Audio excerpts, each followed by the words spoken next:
Bonjour, je suis heureux de vous rencontrer dans ces circonstances particulières.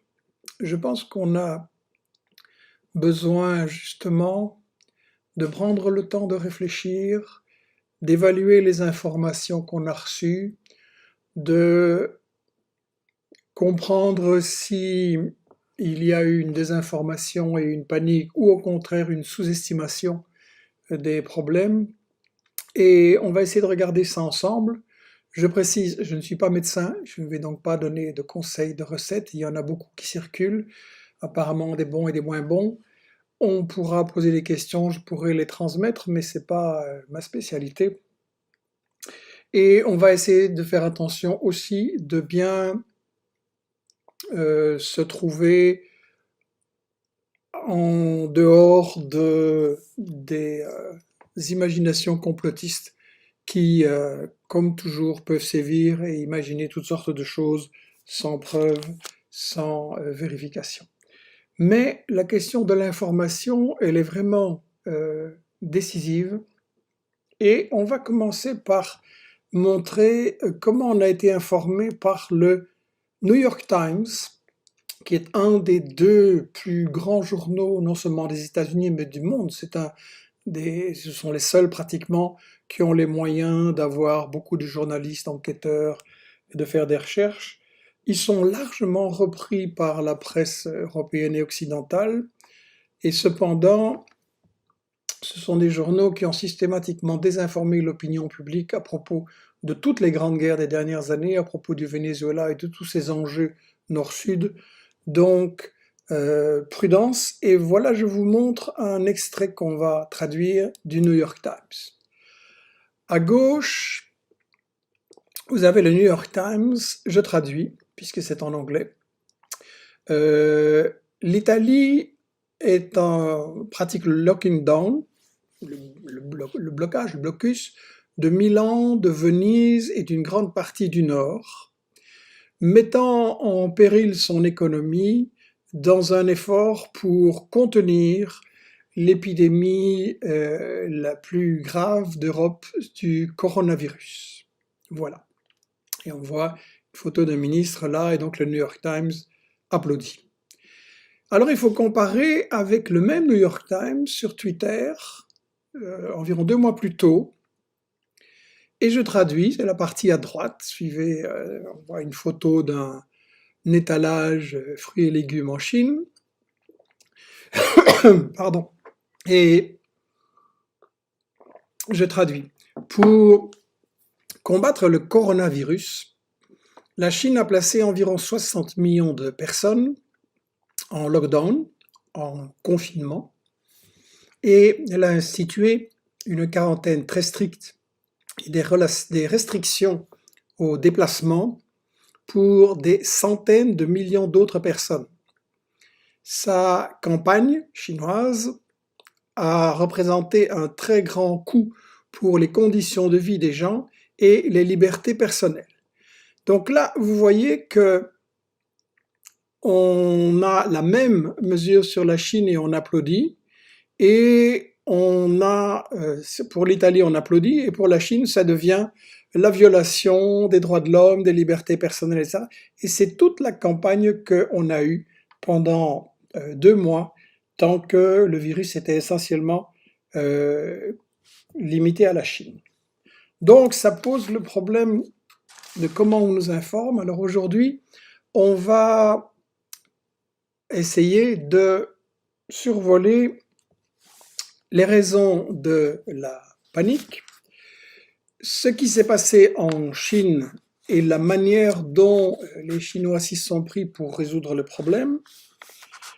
On va analyser ce qui s'est passé aux États-Unis précédemment, lors de la grippe de 2009, qui avait démarré au Mexique et aux États-Unis, je le rappelle, et on va analyser avec les amis de là-bas comment fonctionnent les soins de santé et comment fonctionnent les États-Unis dans cette crise maintenant. Et vous verrez que ça pose beaucoup de questions et de problèmes. On va analyser le rôle du pharma business et des multinationales des médicaments et de la santé en général. On va analyser d'autres crises sanitaires, alimentaires qui frappent des pays du Sud et dont on parle beaucoup moins, alors qu'elles sont peut-être encore pires. On va analyser comment ça se passe dans une série de pays qui sont frappés par des sanctions des États-Unis et l'Europe avec, qui interdisent de vendre, de fournir du matériel médical, des médicaments à des pays comme le Venezuela. On va analyser s'il y a des projets du pharma business concernant les pandémies. On va bien entendu analyser la politique de la France et de Macron par rapport à cette histoire. On va analyser le rôle des médias et ce que Hermann et Chomsky auraient appelé deux poids, deux mesures, selon que vous êtes chinois ou selon que vous êtes quelqu'un de bien. On va évidemment creuser la question: est-ce que l'économie va être flanquée par terre par le coronavirus? Et est-ce que c'est ça la cause, ou est-ce qu'il y avait un mal plus profond? On va parler un petit peu de ce livre remarquable, La peur, arme politique de Robert Charvin, édité il y a un an par Investigation. On va en lire un passage parce que c'est vraiment d'actualité. Et on va voir que faire pour l'avenir, comment nous pouvons peser sur toutes ces propagandes et toutes ces désinformations. Alors, on a eu effectivement des vagues de panique, encore limitées, mais quand même significatives. Vendredi, en Belgique, on se ruait de façon parfois assez violente sur les supermarchés pour stocker le PQ, le riz, les pâtes, etc., alors qu'il y a des stocks d'alimentation au moins pour un mois, si pas deux.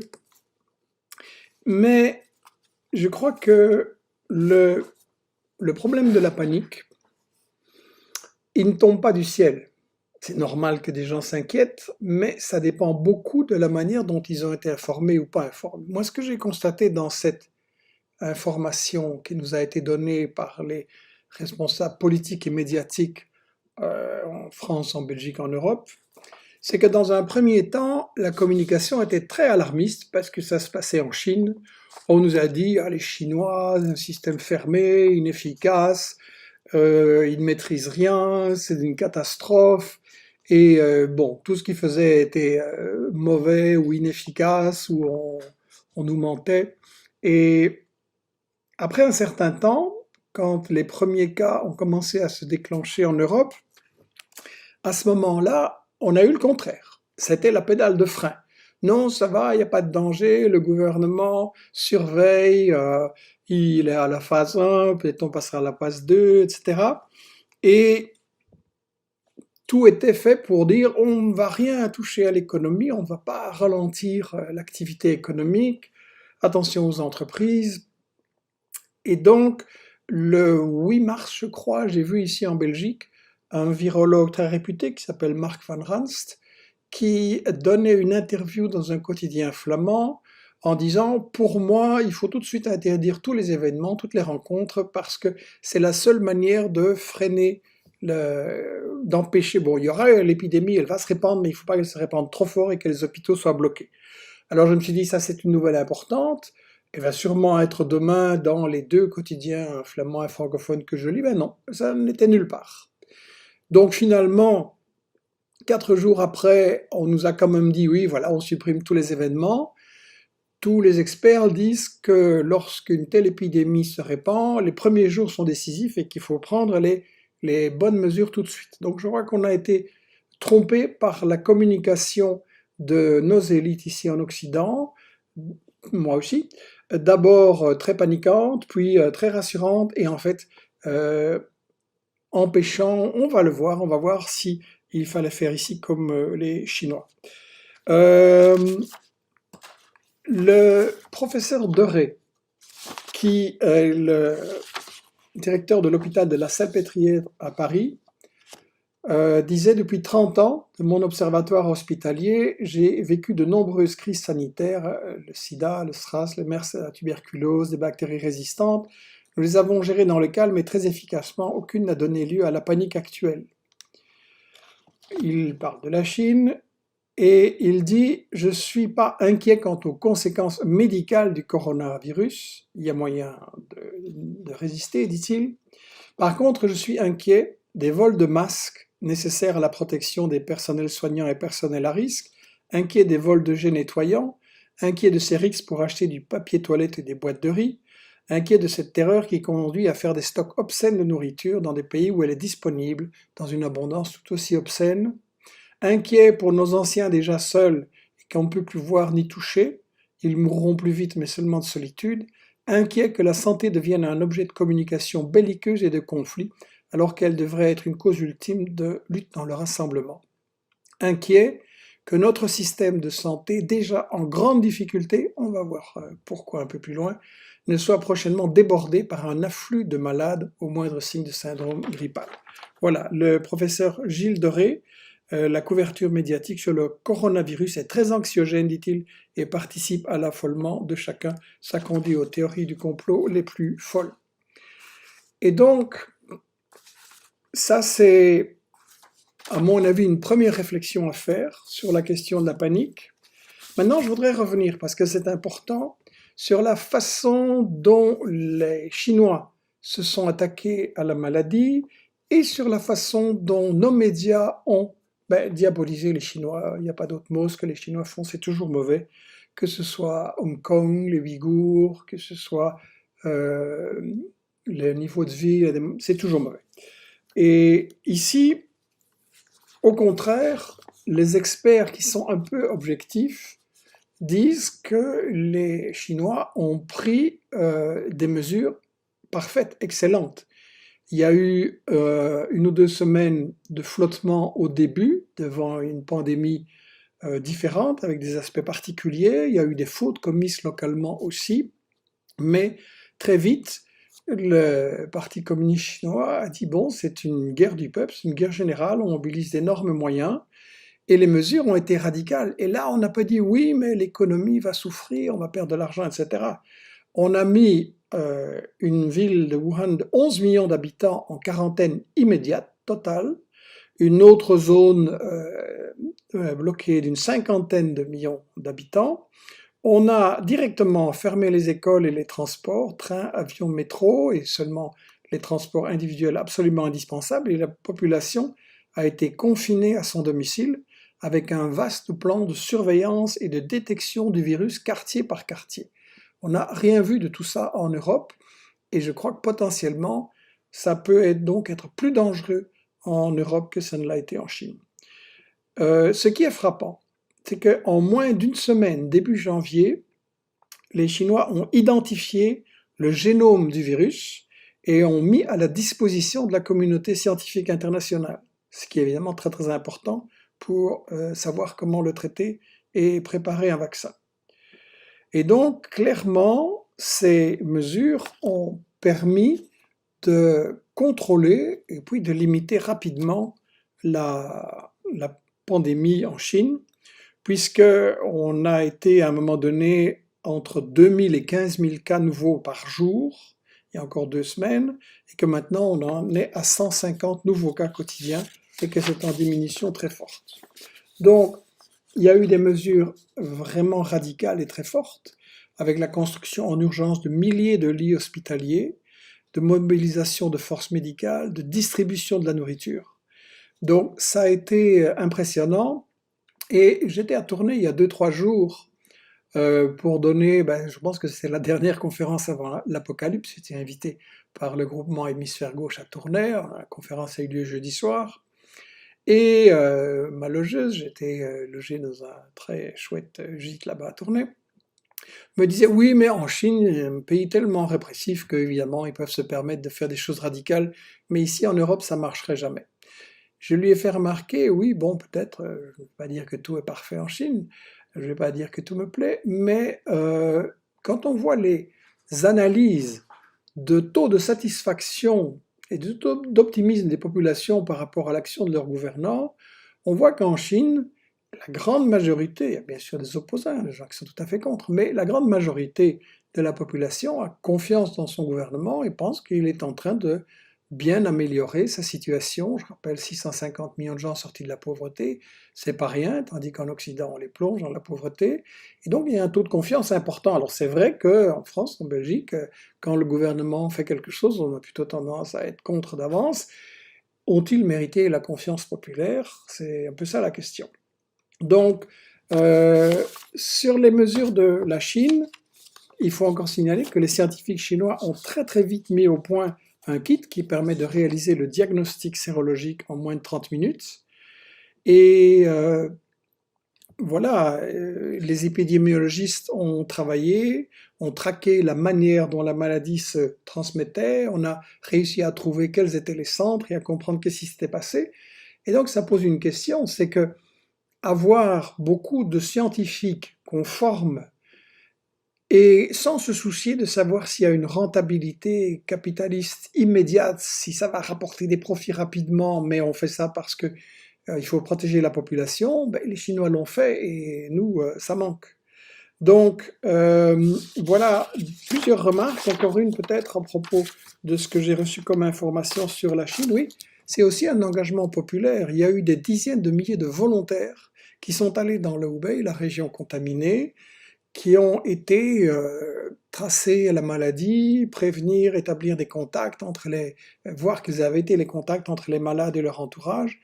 Et donc voilà, ça a été, bon, il faut savoir qu'à la fin des festivités du Nouvel An, il y avait 860 000 personnes qui étaient rentrées de leur province dans Pékin. Donc évidemment, ça posait des problèmes, et ils ont réussi à le faire. Et voilà, et au lieu de toujours donner des leçons, l'Europe fait mieux que tout le monde et les Chinois devraient nous obéir, ben, il faudrait peut-être réfléchir à s'inspirer des bonnes choses qui sont faites là-bas. Je rappelle que on a abordé ces questions de ce qui se passe en Chine dans des Michel Midi précédents. Vous trouvez ça sur Investigation, les Michel Midi, et il y a eu notamment Frank Willems sur la Chine capitaliste ou socialiste, comprendre comment l'économie fonctionne, pourquoi elle est efficace. Il y a eu Frank Willems aussi sur les Ouïghours et le fake news des camps de concentration et d'extermination, le quasi-génocide, on est en train de nous dire, sur les Ouïghours. Et on a eu aussi André Lacroix sur le Tibet, le Dalai Lama et la propagande des États-Unis concernant tout ça. Alors, voilà, à propos justement des États-Unis, on va y venir. Parce que on nous a dit que Trump bloquait les transports avec l'Europe et que ça, c'était pas bien. Je pense qu'il faut arrêter de cibler seulement Trump et qu'il faut analyser comment fonctionne le système de santé des États-Unis et comment fonctionne leur détectage et leur prévention sur les épidémies. En 2009, souvenez-vous, il y a eu la grippe H1N1.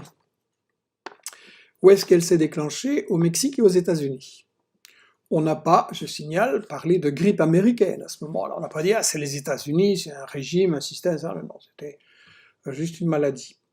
Ce qui est important, c'est que les États-Unis en 2009 n'ont opéré aucun contrôle sur les déplacements que les gens avaient effectués et n'ont, pendant 6 mois, fait aucune mesure de prévention et n'ont fait aucune quarantaine. C'était sous Obama, hein, pas sous Trump, c'était sous le gentil Obama. Et il a attendu 6 mois avant de bouger Obama. L'alerte a été sonnée le 24 avril avec des cas signalés, et c'est seulement le 25 octobre qu'on a décrété l'urgence nationale et qu'on a commencé à prendre des mesures sérieuses. L'épidémie venue des États-Unis s'est répandue à 214 pays, a touché 1,6 million de personnes. On parle de 280 000 victimes dans le monde et de 59 millions de gens aux États-Unis seulement touchés par la grippe et 12 000 victimes aux États-Unis. Donc, la question est comment fonctionne le système de prévention aux États-Unis. Une médecin française a envoyé la semaine passée quelques notes là-dessus en s'étonnant qu'il y avait tellement peu de cas détectés aux États-Unis. On a la moitié seulement des cas d'un pays comme la France, alors que la population des États-Unis, c'est 5 fois celle de la France, et que les États-Unis ont énormément d'échanges avec la Chine. On a signalé aussi que les tests étaient très mauvais.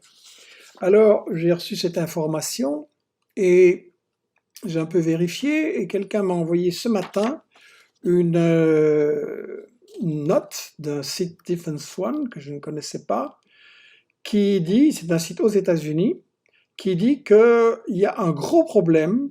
Les États-Unis ont à ce jour testé seulement 4384 personnes pour le corona. 4384 personnes. Il y a un manque terrible de tests.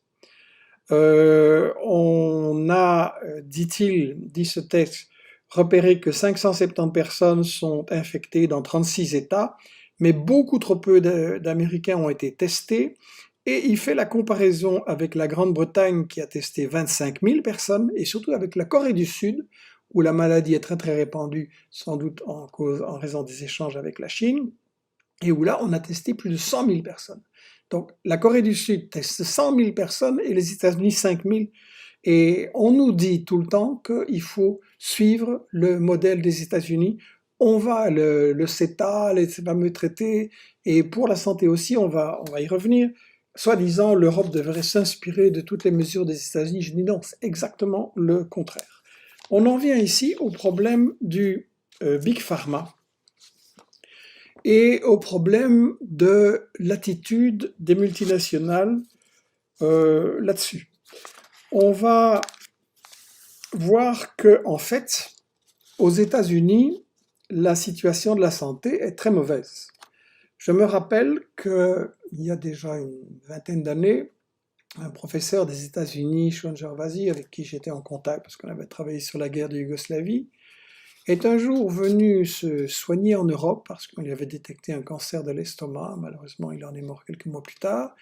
Et il est venu se soigner en Belgique, faire des examens à Saint-Pierre, à Bruxelles. Et je lui ai dit, mais aux États-Unis, tu ne pouvais pas faire les mêmes examens? Il a dit non. Aux États-Unis, tout prof d'UNIF que j'étais, je n'avais absolument pas les moyens de me payer le coût de ces examens et de ce traitement. Donc ça doit faire réfléchir et on a, en fait, il faut un peu étudier qui Trump a placé maintenant à la tête de la campagne par rapport à tout ça. Il y a un certain Josh Black, me dit une collègue aux États-Unis, Sarah Flanders, qui a travaillé pour les grandes firmes pharmaceutiques, qui dirige un think tank, un lobby des firmes pharmaceutiques, Merck, Pfizer, Bristol Myers Squibb, etc. Et donc c'est un grand think tank qui a fait tout le travail pour empêcher Obama d'adopter une toute petite assurance maladie, que les gens puissent au moins se faire soigner même quand ils n'étaient pas riches. Le lobby en question, Pharma, a dépensé, dit-on ici, 28 millions de dollars en lobbying pour empêcher le gouvernement des États-Unis de nationaliser un petit peu le système de santé. Et donc, ils sont en train de protéger leur business avec leurs profits, avec les hôpitaux, les médicaments, les équipements médicaux et toutes les formes de soins de santé. Alors, ce fameux Josh Black est aussi l'homme qui a été chargé par Obama, de 2008 à 2016, d'appliquer les sanctions contre une série de pays dont les États-Unis veulent renverser le gouvernement. Et donc, c'est ce Josh Black qui a organisé des sanctions très dures, très efficaces contre l'Iran, la Corée du Nord, la Libye, la Syrie, le Yémen et le Soudan. Et là, les conséquences sont absolument catastrophiques. Parce que j'ai reçu un message de mon ami Jean Haro à Caracas, que je salue. Il écrit à sa sœur en France, je vous lis. Au Venezuela, nous sommes aussi depuis hier vendredi, en alerte coronavirus. Écoles, ciné, restaurants, concentration fermés, masques dans le métro. 2 cas ont été détectés, importés par des passagers venant d'Europe. Tous les passagers de 2 vols Iberia sont en quarantaine, les vols d'Europe sont interdits et les frontières avec Brésil et Colombie fermées. Notre problème principal, dit Jean, est que le blocus imposé par les gringos, c'est comme ça qu'on appelle les États-Unis en Amérique latine, et le blocus imposé par l'Union européenne nous empêchent d'acheter des produits et des équipements médicaux nécessaires. Les États-Unis ont bloqué ou voler nos fonds dans leurs banques, États-Unis et Europe. Et ils interdisent et ils menacent tout pays qui veut nous aider. Face à ces situations inhumaines, c'est l'OMS, l'Organisation mondiale de la santé, qui directement nous prête assistance. Je suis écœuré que le gouvernement de la France, aujourd'hui, à la botte de Washington, se prête à telle situation minable. Bisous de Caracas. Voilà le message de Jean. Et je crois qu'il est temps de dire à Macron, qui a reçu les putschistes, les marionnettes des États-Unis à l'Élysée, que vraiment il est temps de changer son fusil d'épaule et que c'est criminel d'empêcher les Vénézuéliens et d'autres pays de recevoir des médicaments, des équipements médicaux, des détectages pour les virus. Ça, c'est quelque chose qui doit absolument changer très vite. J'ai reçu un autre message de Thierry, que je salue aussi à Caracas, et il dit voilà, le chef de l'État a pris la tête des opérations, signant le décret d'alerte nationale, organisant les arrêts de travail et les mises en quarantaine région par région. 4800 lits ont été disposés dans des centres de diagnostic intégral. Les travailleuses de 172 entreprises communales gérées avec l'appui de l'État, essentiellement une organisation féminine, se sont mises à fabriquer des masques protecteurs pour une distribution gratuite, alors que les cliniques et les chaînes privées de pharmacie ont immédiatement augmenté leur prix. Donc voilà, je pense que les mesures là sont prises assez radicalement. Et je voudrais parler aussi de Cuba. Vous savez qu'il y a un boycott et un blocus du commerce avec Cuba qui est extrêmement grave depuis longtemps, imposé par les États-Unis, tous les présidents, Obama aussi, et qui continue encore plus durement avec Trump. Et il faut savoir que les Chinois ont fait appel aux Cubains pour, en fait, utiliser un médicament pour soigner. Ça s'appelle l'interféron. Et en fait, ce qui est intéressant, c'est que les Chinois ont obtenu de grands résultats grâce à la recherche scientifique. Les labos en Cuba sont fort développés. La santé est vraiment, avec l'éducation, la priorité, même dans un pays pauvre. Et donc, j'entends qu'ici à Séville, en Espagne, où on a beaucoup de contamination, on utilise l'interféron alpha-2b et qu'il n'y a pas de mort et que ça vient de Cuba. En Corée du Sud aussi, 8000 personnes infectées et seulement 72 morts, et ils ont utilisé ce médicament. Alors ce qui est très intéressant, c'est que le message me dit, le plus curieux, c'est que l'Allemagne a 3156 personnes infectées et seulement 3 morts. Comment est-ce qu'ils le combattent? C'est pas seulement par la prévention, me signale-t-on, comme le prétend l'Union européenne.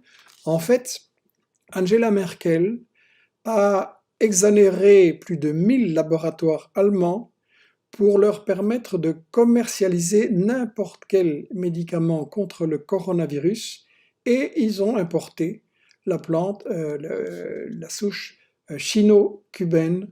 Ça veut dire que, de manière secrète, l'Allemagne ne respecte plus le blocus envers Cuba. Bravo, très bien. Il est temps qu'on le fasse tous. Il est temps que ce boycott criminel cesse. Je veux dire, de quel droit les États-Unis et nos gouvernements français, belges, etc., appliquent des sanctions qui empêchent des pays déjà en grande difficulté économique de se fournir en médicaments, en équipements médicaux, en procédés chirurgicaux, en mesures de système de détection. Et donc, je crois que on doit maintenant réfléchir aussi au problème du pharma business. On a beaucoup de problèmes avec le pharma business. En Belgique, il y a eu la dernière année des pénuries de médicaments, des spéculations organisées par des producteurs pour que des médicaments qui sont bon marché ne soient plus accessibles et qu'on soit obligé de prendre des médicaments plus chers. On a aussi en Belgique un manque de médecins, alors qu'on en a tellement besoin maintenant et qu'il y a beaucoup de gens qui ne sont pas bien soignés. Donc, on est en train de nous amener vers un modèle US de santé business, de santé marchandise, et il est temps de dire que la santé, c'est pas une marchandise, c'est un droit. Et ça veut dire qu'il faut vraiment affronter nettement le problème des intérêts financiers qui sont là derrière.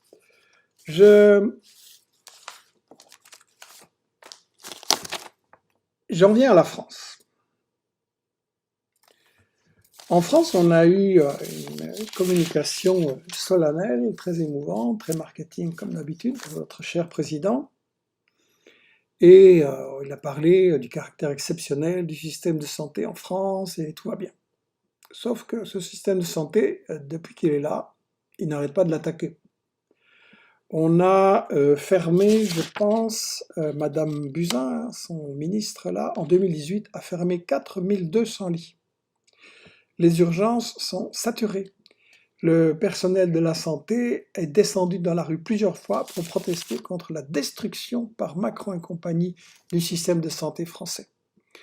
Donc, j'ai ici le témoignage d'une interview en télé de Gérald Kierzek, urgentiste, et Thierry Amouroux, porte-parole du syndicat national des professionnels infirmiers.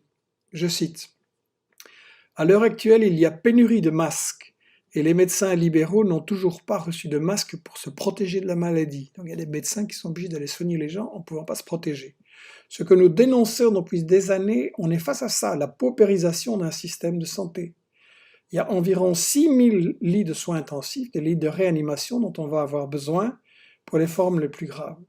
Le problème, c'est que les respirateurs, les services de réanimation, c'est pas en claquant des doigts que vous allez les sortir de votre chapeau. À un moment donné, disent-ils, on a paupérisé le système, ça fait des mois que les services d'urgence sont en grève, ils stoppent la grève évidemment, et donc on risque, dit-il, d'avoir un certain nombre de patients. Si on a besoin de soins très techniques de réanimation, on risque d'être coincé. Comme, dit-il, nous sommes coincés chaque hiver avec les broncholites et chaque été avec les canicules, chaque hiver avec la grippe. Je vous rappelle, dit-il, que la grippe, c'est 10 000 morts par an. Il y en a un certain nombre qu'on pourrait sauver, sauf qu'ils restent sur les brancards. C'est pas nouveau. Donc voilà, Macron n'est pas en train de protéger les gens, il est en train de détruire le système de santé. Et ce qui est répugnant, c'est que quand le coronavirus se répandait et qu'il aurait fallu prendre des mesures radicales, exceptionnelles, comme en Chine, comme en Corée du Sud, pour augmenter la résistance, Macron s'occupait uniquement de faire passer des mesures sans vote au Parlement qui vont détruire les retraites des gens. Ça veut dire qu'il est en train de paupériser encore les retraités et on sait maintenant que c'est ces gens-là qui sont le plus touchés par le corona et il est en train de les affaiblir. Donc, désolé, mais ça c'est vraiment le président des riches comme l'ont expliqué Pinson et sa femme. Voilà pour la situation de la France. Oui, un chiffre encore quand même. On est dans un système hospitalier, disent-ils, dont on a retiré 10% du budget sur les 10 dernières années, parce qu'il n'y a pas que Macron, Sarko Hollande, c'était bien aussi. 8,4 milliards d'économies sur le budget des hôpitaux, alors qu'on aurait besoin de beaucoup plus, d'autant plus qu'il y a quand même un vieillissement de la population. C'est une bonne chose, contrairement à ce qu'on nous dit, mais à condition qu'on développe des soins de santé corrects. Donc, voilà, Macron et les médias français ont ridiculisé les Chinois pendant 2 mois.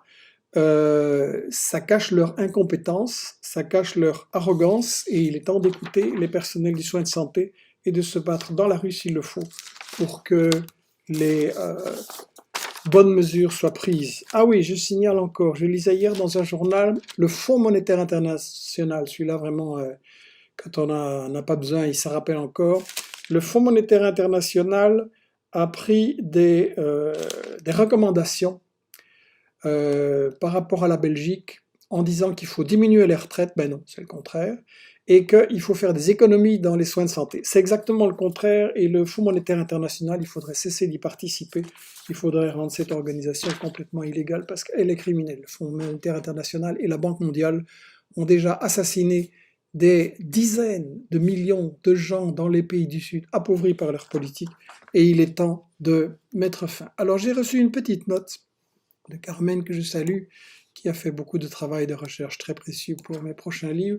C'est arrivé il y a 2 minutes, je lis. L'OMS a un programme de vaccination mondiale prévu pour 2021-2030. Elle me fournit tous les liens. Un accord a été passé en 2017 entre la Banque mondiale et l'OMS.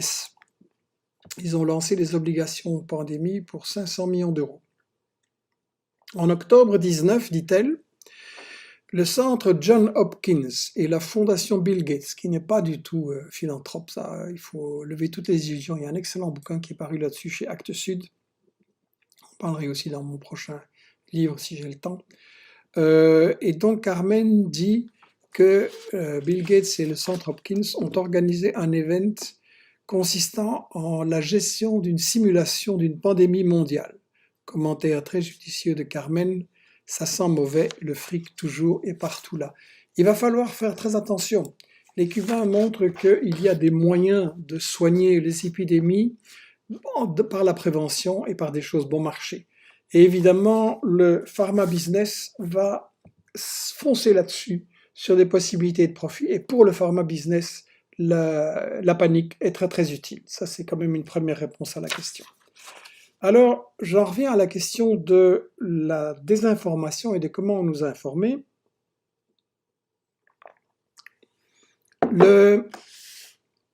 L'ambassadeur de Chine a diffusé une déclaration le 14 février déjà, protestant contre la manière dont les médias français parlaient de la Chine. Alors vous savez, si vous avez déjà rencontré un ambassadeur, les diplomates en général sont très diplomates. Ils pèsent leurs mots 5 fois avant de sortir quelque chose d'un peu dur. C'est vraiment, parfois même carrément la langue de bois. Et là, je vais vous lire 2-3 extraits de cette déclaration. Elle est vraiment très très intéressante. L'Organisation mondiale de la santé, de nombreux gouvernements et experts étrangers ont largement salué et soutenu les efforts du gouvernement et du peuple chinois. Mais nous avons aussi découvert des accusations gratuites et malveillantes. Certains se sont délectés avec un malin plaisir des insuffisances et des erreurs commises par les autorités chinoises au début de l'épidémie, les imputant au, je cite, caractère totalitaire du régime chinois. Très franchement, répond l'ambassadeur, qui au monde pourrait faire face à une épidémie d'une telle soudaineté et prétendre en venir à bout dans la décontraction? D'autres blâment l'absence totale et délibérée de transparence du gouvernement chinois dans sa communication sur l'épidémie, alors que c'est exactement le contraire. La cellule de coordination interministérielle tient des points de presse quotidiens et rapporte au peuple chinois comme à la communauté internationale avec la plus grande transparence et rigueur les chiffres et l'évolution en temps réel. Comparé, dit-il, un petit cactus là gratuit, avec l'administration des États-Unis qui a attendu 3 ans après la fin de l'épidémie de grippe A pour reconnaître avoir sous-estimé sa gravité et s'en est sorti par une pirouette en invoquant un problème de statistique. Lorsque le gouvernement chinois, dit-il, enquête sur les défaillances de certains fonctionnaires, certains l'accusent encore de rechercher des boucs émissaires. Oui, ça j'ai lu tout plein dans les médias, que c'était la faute de Xi Jinping lui-même et que c'était des boucs émissaires et qu'il en profitait pour faire la répression. Okay. Réponse de l'ambassadeur, oui, des enquêtes ont été menées dans plusieurs provinces chinoises sur les manquements de certains responsables dans la lutte contre le virus. Certains sont poursuivis et d'autres déjà révoqués. C'est l'illustration de la forte capacité du système socialiste chinois à corriger ses erreurs. Des forêts en Australie en 2019, qui donc, parmi les hommes politiques ou responsables de ce pays, a été limogé. On a aussi accusé la Chine de renforcer la censure en fermant des comptes WeChat qui diffusent des rumeurs.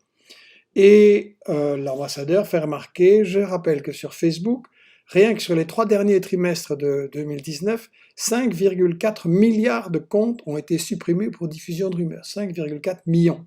Pourquoi le même phénomène est-il qualifié en Occident de lutte contre les fake news et en Chine d'écrasement de la liberté d'expression? Au fond, dit l'ambassadeur, et ça c'est quelque chose que je pense profondément, au fond, c'est l'égocentrisme occidental qui s'exprime. La Chine a mis quelques décennies pour accomplir le parcours de développement réalisé par l'Occident en quelques siècles. Certains ont du mal à accepter qu'un pays appauvri et affaibli ait pu, en un siècle, émerger sans emprunter le modèle occidental. Ça les dérange et ils ne le digèrent pas. On a vu effectivement toutes ces histoires. Il y a eu des titres China is the real sick man of Asia, Coronavirus made in China, le péril jaune aussi, c'est dans le Figaro ou un média, je ne sais plus. C'était vraiment très raciste contre les Chinois, contre la communauté asiatique, et tout un discours vraiment raciste, méprisant, arrogant, alors qu'on nous dit que maintenant on est dans la tolérance et le respect de l'égalité. Et donc, voilà, il fait le bilan. Il rappelle aussi que le gouvernement des États-Unis a vraiment laissé passer complètement la pandémie en 2009. Je crois que cette campagne contre la Chine, vraiment, il faut un petit peu réagir par rapport à ça. Et je le disais, une diabolisation, quoi que fassent les Chinois, c'est mauvais. Regardez les Michel Midi, où nous avons parlé de ça. Inversement, les États-Unis, on nous dit toujours, oui, les droits de l'homme en Chine, c'est pas bien. Je ne dis pas que c'est parfait. Il y a certainement des choses qui doivent encore changer et être améliorées. Mais dans les médias occidentaux, on ne publie pas les rapports qui sont faits sur les droits des droits de l'homme aux États-Unis. Les Chinois publient évidemment chaque année un rapport sur les droits de l'homme aux États-Unis. Je n'en ai vu rien dans les médias chez nous. Et le rapport constate que il y a une discrimination des minorités nationales épouvantable, ça je crois que tout le monde le reconnaît, que c'est le pays avec la plus grande violence par les armes à feu du monde. 39 000 personnes l'année passée ont été tuées par arme à feu. Ça veut dire que toutes les 15 minutes aux États-Unis, il y a une personne qui meurt par arme à feu. La polarisation entre les riches et les pauvres est énorme, ça nous en avons déjà beaucoup parlé, mais évidemment ça a des conséquences. Il relève la violence et la discrimination envers les femmes, signalant qu'une femme aux États-Unis a 21 fois plus de chances de mourir par un homicide par arme à feu que des femmes dans les nations pauvres. Donc, vous avez des dizaines de millions de gens, de retraités, d'enfants qui sont en dessous du seuil de pauvreté, qui n'ont pas de quoi s'habiller, qui affrontent la violence aux États-Unis. Vraiment, il est temps que dans nos médias, au lieu de marcher à la botte de toute une série de choses que nous disent les États-Unis, on mette en question ce modèle de société qui, à mon avis, est très très dangereux. Je crois qu'il faut aussi relativiser, malgré l'importance de la pandémie et malgré les mesures à prendre, il faut aussi relativiser la façon dont on nous présente les différentes sources de mortalité dans le monde. Je vais vous montrer ici un petit graphique qui indique de quoi on meurt dans le monde. C'est en espagnol, mais vous allez comprendre facilement. Tout en haut, c'est la tuberculose. Ensuite, l'hépatite B, la pneumonie, le sida, la malaria, le rotavirus. On trouve en jaune, là, au milieu, le coronavirus, avec un chiffre de 62 comparé à 3000 pour la tuberculose. Et la grippe tout en bas, Ebola 3 et 5. Et donc, je crois qu'on doit réfléchir qu'on a besoin d'une meilleure politique de santé, beaucoup plus solidaire des pays du Sud, pas seulement parce que, évidemment, les maladies qui sont dans le Sud peuvent revenir ici aussi, parce que tout simplement, on souhaite un monde plus fraternel et où moins de mamans vont perdre leurs enfants pour des maladies qu'on pourrait parfaitement soigner, mais simplement, elles n'ont pas le fric, donc on les laisse crever. Et je crois qu'on doit analyser l'ensemble des fléaux qui frappent l'ensemble de la planète. Au moment où on a parlé du coronavirus, et il faut, on a beaucoup moins de couverture sur cette épouvantable épidémie de sauterelles qui a dévasté l'agriculture et l'alimentation de toute une série de pays en Afrique de l'Est. Voilà, on a 3000 personnes d'après les statistiques décédées du corona, on a tous les jours 25 000 personnes qui meurent de la faim. 25 000 personnes qui meurent de la faim, dont beaucoup d'enfants de moins de 5 ans. Donc je crois qu'on doit vraiment se pencher sur l'ensemble du problème de la santé.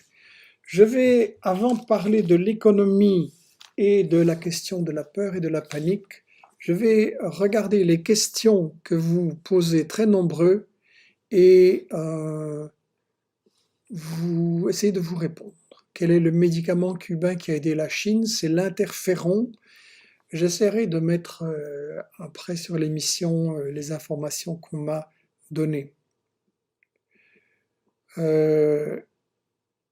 Une question sur l'économie, on va y venir.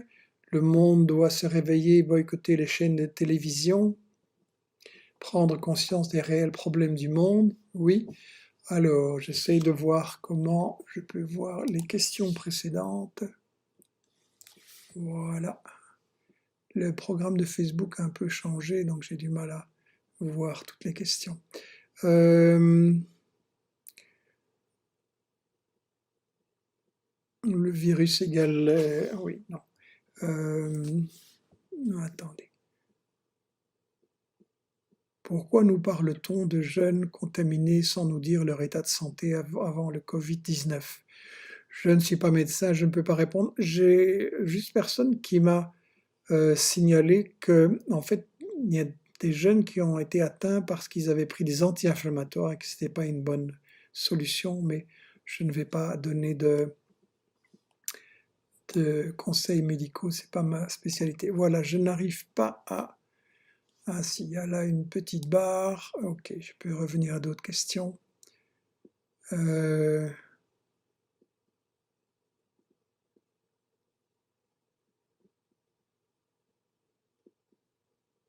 Sur les Ouïghours, Monsieur Yass, je vous envoie à au Michel Midi avec notre ami Frank Willems qui a répondu à tout ça. Un représentant chinois accuse les États-Unis d'avoir volontairement amené le coronavirus en Chine. Oui, j'ai reçu cette information, mais c'est pas exactement ce qu'ils disent. Il y a eu une communication, effectivement, d'un ministre, d'un vice-ministre chinois, disant qu'il était possible que le corona ait été amené en Chine accidentellement par des militaires de l'armée des États-Unis qui étaient venus participer à des jeux ou à une cérémonie en octobre à Wuhan, je pense. Donc il parlait de accidentellement, et c'est une question qui doit être vérifiée comme tout le reste. Moi, je ne vais pas donner un avis là-dessus, c'est une question médicale et scientifique, mais je vais le transmettre aux personnes avec qui je suis en contact.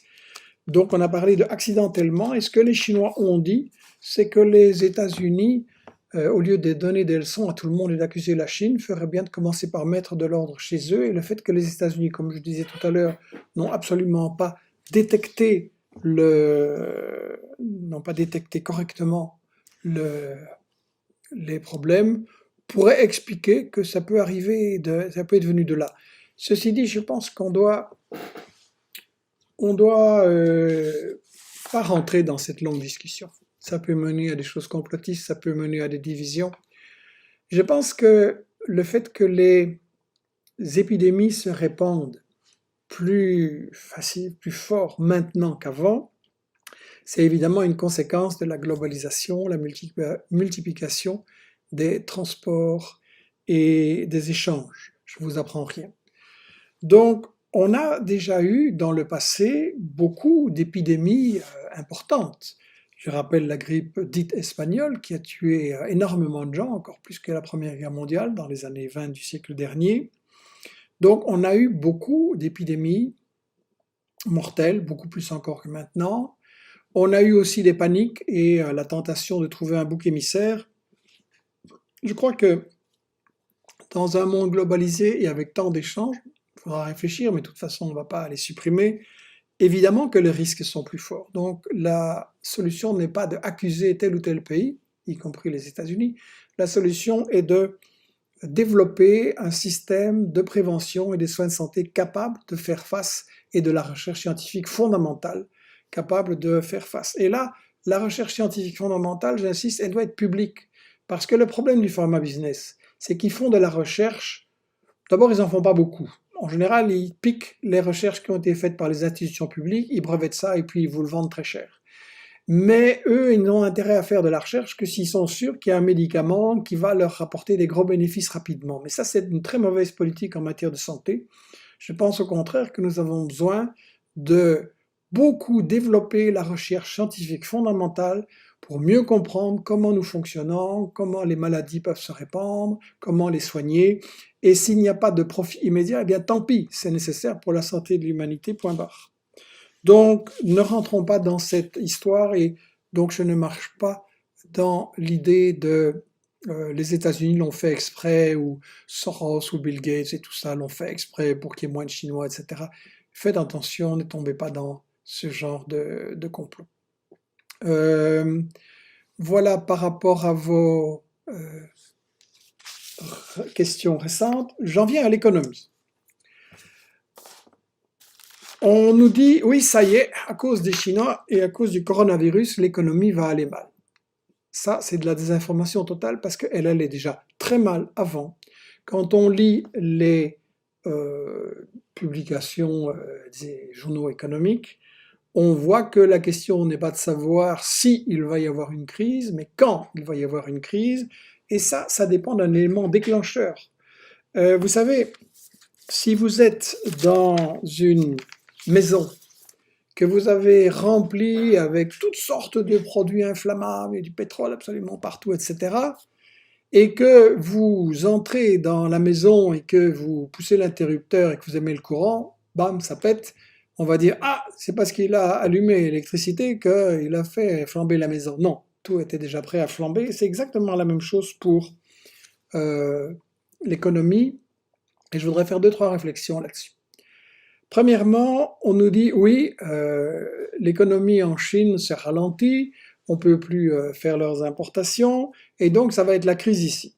Alors vous avez un problème, c'est que si l'économie des pays capitalistes comme les États-Unis et l'Europe dépend de la Chine pour se porter bien, la Chine dont vous n'avez pas arrêté de dire qu'elle était dirigée par des communistes qui ne comprennent rien à l'économie et qui font tout de travers, si elle dépend vraiment de la Chine pour aller bien, vous avez vraiment un problème et vous devriez plutôt expliquer aux gens pourquoi votre économie ne fonctionne pas bien.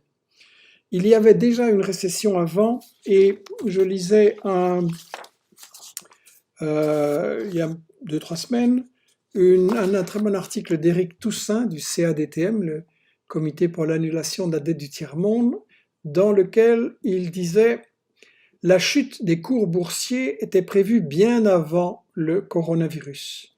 Pourquoi ?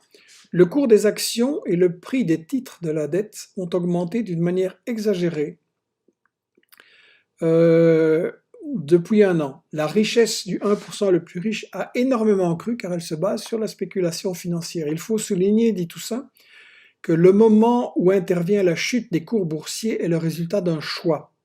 Je ne parle pas de complot. Une partie des très riches, le 1%, le grand capital, a décidé de commencer à vendre les actions qu'il a acquises car il considère que toute fête financière a une fin. Et plutôt que de la subir, il préfère prendre les devants. Ces grands actionnaires préfèrent être les premiers à vendre afin d'obtenir le meilleur prix possible avant que le cours des actions ne baisse très fort. Et donc, ils ont donné l'ordre aux traders de vendre. Et ça, c'est vrai. Je lisais dans un journal en Belgique, oui, c'est en néerlandais, pardon, année super, année exceptionnelle en 2019 pour la bourse à Bruxelles. La meilleure année depuis 10 ans. On a une grosse contradiction. L'économie va mal, les gens sont empauvris, on veut faire des mesures d'austérité et la bourse flambe. C'est évidemment absurde. Ça veut dire que on est dans un système où en fait la bourse, on n'investit plus les capitaux dans l'économie, parce que comme on a dans l'industrie, je veux dire, parce que comme on appauvrit les gens, on sait qu'ils n'ont plus de quoi acheter. Donc on l'investit à la bourse pour quand même faire du profit en spéculant. Mais en spéculant sur une économie qui va mal, donc ça doit forcément se casser la gueule à un moment donné. Et ça veut dire qu'on est dans un système où la bourse marche sur la tête, où on est en train de de scier la branche sur laquelle on est assis. Un autre économiste, Henri Houben, dans la crise de 30 ans chez Aden, avait publié un très bon bouquin expliquant que la spéculation peut aggraver, voire déclencher une crise profonde, mais qu'elle vient de plus loin. Et ça, c'est quelque chose que j'ai déjà expliqué dans ce livre « Pourquoi Soral séduit », avec un très mauvais titre, j'aurais dû titrer quelque chose sur le mode d'explication du capitalisme. Et dans le chapitre 3 de ce livre, il est consacré à la crise. Et j'explique que la crise, en fait, ne vient pas de la spéculation et de la banque, comme certains le racontent, mais que c'est beaucoup plus profond, que c'est fondamental dans le système. Marx et Engels l'avaient dit déjà au tout début, la raison ultime, page 93, la raison ultime de toute véritable crise demeure la pauvreté et la limitation de la consommation des masses en face de la tendance de la production capitaliste à développer les forces productives. Et c'est clair que l'industrie est capable de produire de plus en plus avec les technologies, avec l'informatisation, que le grand capital a de plus en plus d'argent et peut donc investir dans des usines de plus en plus chères, mais ne le fait pas parce que, comme ce grand capital inspire les politiques de Macron, Trump et compagnie de diminuer les revenus des gens d'en bas pour augmenter les revenus des gens d'en haut, évidemment, avec quoi les gens d'en bas vont acheter. Donc, c'est ce que j'appelle scier la branche sur laquelle on est assis, et c'est pour ça que l'économie, dans les pays capitalistes, ne peut pas fonctionner sans crise, et sans crise de plus en plus grave. Ceux qui pensent que, bon, Marx, c'est suspect, et qu'il il faut se méfier de tout ça, ben, je vous signale que dans le même bouquin, à la page 104, Albert Einstein disait exactement la même chose dans un très bon texte de 49. L'anarchie économique de la société capitaliste, le fait que tous les capitalistes investissent dans tous les sens, les uns contre les autres, etc., est à mon avis la source réelle du mal. Nous voyons devant nous, dit Einstein, une immense société de producteurs dont les membres cherchent sans cesse à se priver mutuellement du fruit de leur travail collectif en fonction des règles économiques légalement établies. La compétition entre les capitalistes est responsable de l'instabilité. C'est un scientifique qui fait une analyse très scientifique de l'économie, et il dit la compétition illimitée conduit à un gaspillage considérable de travail et à la mutilation de la conscience sociale des individus. Voilà. Ça, c'est la cause profonde. Il y avait déjà une récession en vue et ça n'a rien à voir avec le corona. Si ça s'était déclenché pour autre chose, ce serait exactement pareil.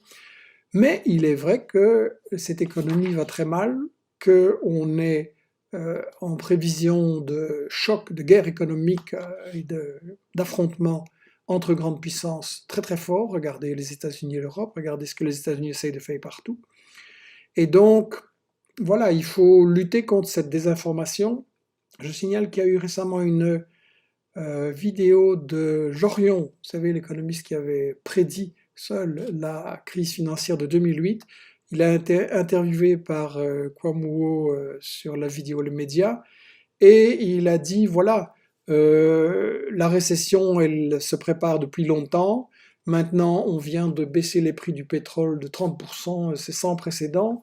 Et donc, oui, il y a des hauts et des bas à la bourse, mais plus dure sera la chute. Donc, on est dans une économie fondamentalement malade de l'intérieur, pas à cause des Chinois, du corona ou de la planète Mars, malade de l'intérieur. Et je crois qu'on doit se méfier de cette tendance à désigner toujours des boucs émissaires pour les problèmes qu'on a, que ce soit la crise économique ou le corona. Je me souviens, et les gens de ma génération se souviendront, qu'en 1973, il y a eu une grande crise économique et on nous a dit c'est parce que les Arabes ont augmenté le prix du pétrole. Effectivement, avant le pétrole était gratuit, tout d'un coup les pays arabes ont dit maintenant on va le payer. Et ça a été un déclencheur, mais la vraie cause n'était pas les Arabes, la vraie cause était que l'Europe avait vécu, et les États-Unis, une situation tout à fait exceptionnelle. 40-45, on avait beaucoup détruit, il faut donc beaucoup reconstruire. Les ouvriers en Europe avait obtenu un très grand pouvoir d'achat avec la sécurité sociale, des hausses de salaire, les capitalistes qui avaient parfois flirté avec Hitler, ou en tout cas s'étaient planqués à Londres en attendant que ce soit fini, étaient très inquiets d'une possible révolution en Europe, et donc ils ont fait beaucoup de concessions. Et ce sont ces concessions qui ont fait qu'on a beaucoup mieux vécu pendant les années 50 et 60, mais après le système capitaliste est revenu avec les crises régulières en 73. Donc il faut arrêter de chercher les boucs émissaires et il faut creuser pourquoi on essaye toujours de nous mettre sur la piste des boucs émissaires. Alors là, je me réfère au stratège de la CIA, dans le livre que certains d'entre vous ont déjà lu, je pense, mais je vais le citer pour les autres, La gauche et la guerre, avec Saïd Bouamama. Nous analysons la désinformation sur la guerre, qui frappe aussi la gauche. Et je cite Edward Bernays, dont on a parlé à l'occasion de son livre et du film Propaganda. Edward Bernays, le publicitaire le plus célèbre des États-Unis dans les années 1920, avait expliqué comment s'y prendre pour manipuler les citoyens. Je vais vous lire cette déclaration. Bernays travaillait pour la CIA, c'est pas n'importe qui, il a eu une très grande influence, et il disait, en 1928, je cite, « La manipulation consciente et intelligente des habitudes et des opinions des masses est un élément important de la société démocratique.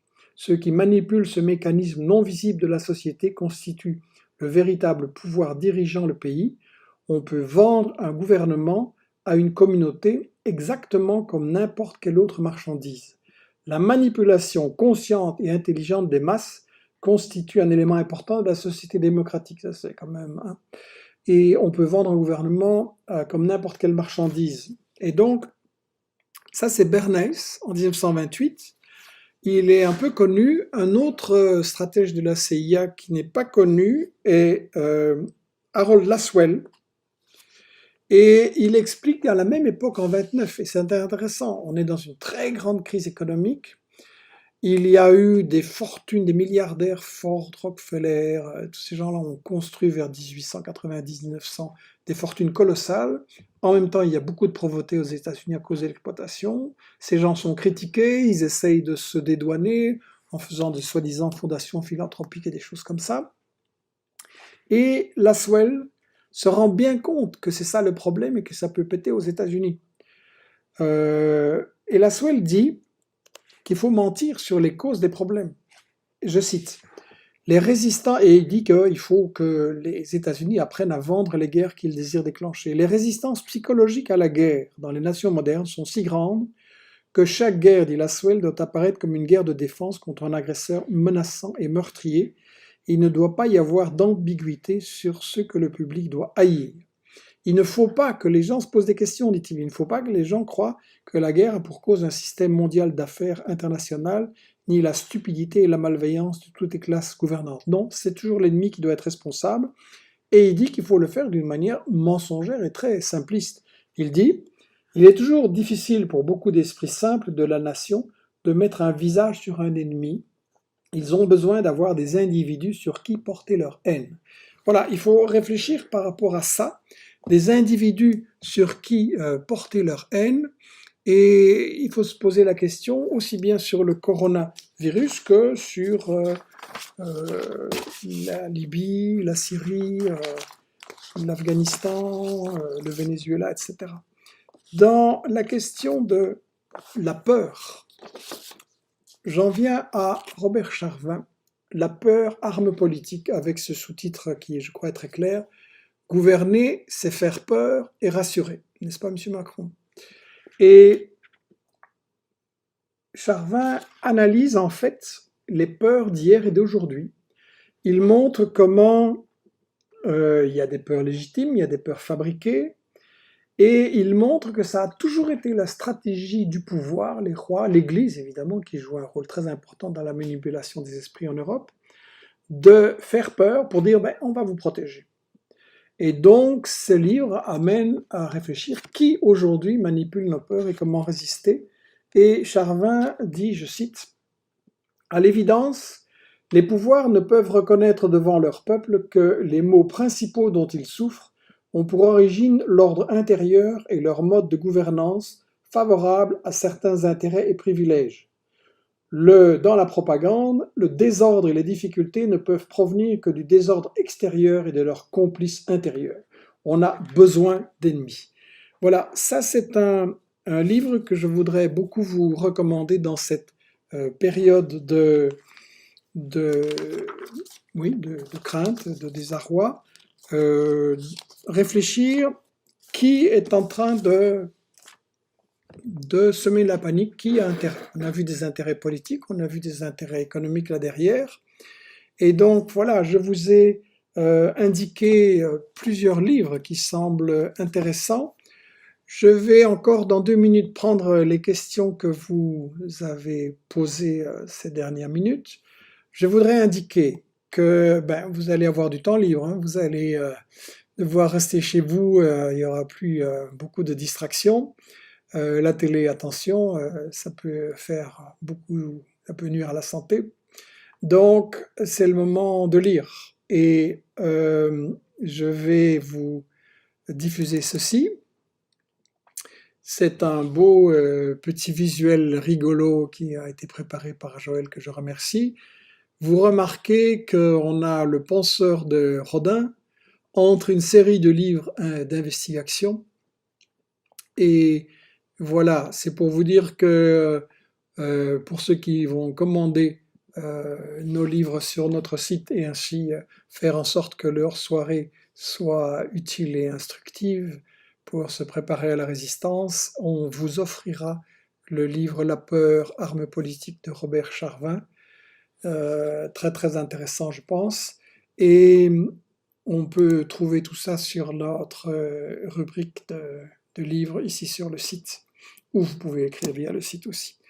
Je regarde parmi les questions qui ont encore été posées. Une petite seconde que j'arrive. Voilà, voilà.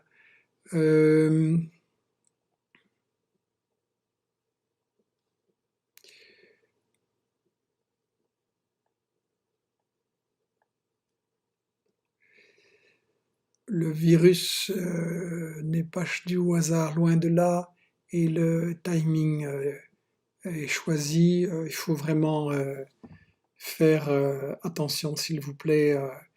Vous ne devez pas. Ça sert à rien d'inventer des complots en plus et de croire que les capitalistes sont si forts qu'ils maîtrisent absolument tout. J'ai écrit un texte que vous pouvez trouver sur notre site qui s'appelle Complotiste moi, où je réfute le mode de pensée complotiste. C'est une fausse sécurité, une fausse garantie. Ça ne vous permet pas de comprendre les problèmes du monde, que ce soit l'économie, que ce soit la guerre, que ce soit les injustices. Ils ont des causes qu'on peut parfaitement analyser, ce sont des causes structurelles. Marc l'a fait à son temps, il y a une série de personnes maintenant qui le font. C'est ça qu'il faut lire, c'est ça qu'il faut étudier. Et s'il vous plaît, ne rentrez pas dans ces complots et dans ces trucs. Oui, c'est Bill Gates, oui, c'est Soros, oui, c'est... je dis pas que Soros c'est quelqu'un de bien, je ne veux pas dire ça. Mais il ne faut pas penser que ces gens sont omnipotents et qu'on trouve leur petit doigt derrière absolument tout. Je crois qu'il faut réfléchir à une analyse profonde et structurelle. C'est pour ça que je vous propose ces bouquins et qu'on va essayer d'être en contact prochainement. Je n'aurai plus d'invités dans Michel Midi et donc mardi prochain, je vais faire l'affaire Idlib, le conflit Turquie-Syrie, ou est-ce qu'il faut parler d'un conflit USA Russie-Chine ou d'un conflit Israël-Palestine-Iran. Ça c'est mardi midi sur Investigation de nouveau. La semaine d'après, je vais faire Sanders, Biden et Trump, les élections aux États-Unis. Pourquoi même les dirigeants du Parti démocrate ne veulent pas Sanders et que penser de Biden? Je continue à regarder vos questions. Bien, on nous remercie. Faire peur et rassurer, ça marche hélas, ne laissons pas nos cerveaux nous gouverner.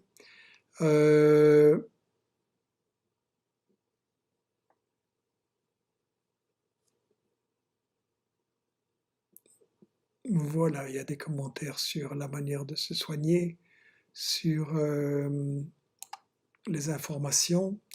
Pas vraiment de questions. J'espère, dit Vanessa, que le confinement poussera les gens à s'informer et à s'éveiller en lisant et s'informant. Tout à fait d'accord.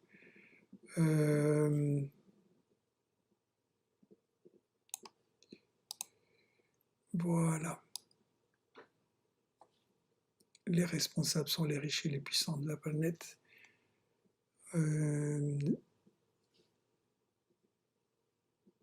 Bien, des conseils médicaux. Prenez-les avec des pincettes, il y a beaucoup de choses qui circulent, il y en a des bons et des moins bons, mais il y a des mesures assez radicales sont importantes. Voilà. Il est temps de conclure. Je crois que par rapport à des choses qui viennent d'être dites, on doit aussi réfléchir à une méthode de pensée, à une méthode de réflexion et de débat par rapport à la question de la peur. On doit reconnaître qu'on ne sait pas tout. Moi, j'ai changé d'avis sur certaines des questions sur cette épidémie. On doit justement chercher la vérité dans les faits, être prêt à changer son opinion, confronter des points de vue divers et essayer de comprendre les causes des phénomènes, quelles sont les causes. Et pour conclure, le corona peut nous amener deux effets très différents. Il peut nous pousser vers de l'individualisme, chacun pour soi, on fonce sur le supermarché pour faire un maximum de stock et pas les autres, ou on ferme les frontières, ou on répand des trucs racistes concernant les immigrés, etc. Ça, c'est une possibilité et certains intérêts politiques vont certainement, sont déjà en train de nous pousser dans ce sens.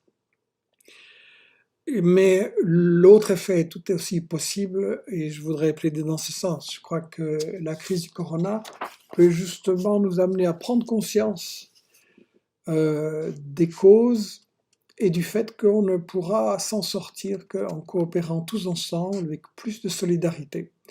Comme je l'ai dit, pour combattre les sanctions qui frappent des pays pauvres, pour combattre la politique de Trump, Macron et compagnie, et pour mener une véritable information, plus de solidarité. Je vous ai présenté récemment avec Johan Houbeck L'homme, un loup pour l'homme. Ça, parmi les différents livres que je vous ai proposés, c'est vraiment mon coup de cœur, je le recommande. Je salue les auteurs Dirk Van Dupen et Johan Houbeck. Les fondements scientifiques de la solidarité, c'est un livre magnifique qui explique justement sur base des recherches de la neurologie, de la biologie, de la psychologie, de la science, la paléontologie, la science des hommes anciens, etc., que si l'espèce humaine a réussi formidablement et a accompli tellement de progrès, de découvertes, de techniques, c'est pas parce que l'homme était un loup pour l'homme et qu'on se battait tout le monde contre tout le monde, c'est au contraire grâce à la coopération. Depuis la tribu primitive, où évidemment l'homme qui était le plus fort et chassait le mieux faisait attention de nourrir aussi la femme enceinte, les bébés, même les vieux, etc. Et donc on en est sorti par la coopération. Et puis toute une analyse de notre cerveau, du fonctionnement de notre corps qui montre que c'est justement en développant l'échange, la parole, les communications qu'on a réussi à faire toute une série d'inventions qui ont amené l'espèce humaine où elle est. Donc c'est pas du tout comme nous dit le néolibéralisme qu'il faut se battre tout le monde contre tout le monde. Vous voyez les États-Unis sur le plan du corona, ils sont absolument nulle part. Et donc c'est au contraire la solidarité. Je crois que voilà, c'est deux possibilités par rapport à cette crise. On peut aller dans le sens de plus d'égoïsme, de plus d'individualisme. On peut aller aussi dans le sens de plus de solidarité, plus d'amour, plus d'analyse des conditions, des circonstances qui produisent tout ça. Et voilà, c'est dans cette voie que je voulais vous inspirer aujourd'hui. Je continuerai à répondre aux questions. Je serai avec vous mardi prochain pour l'affaire Idlib. Et je vous remercie pour votre attention. J'espère que vous pourrez avec nous participer à la bataille de l'info. Bonne journée.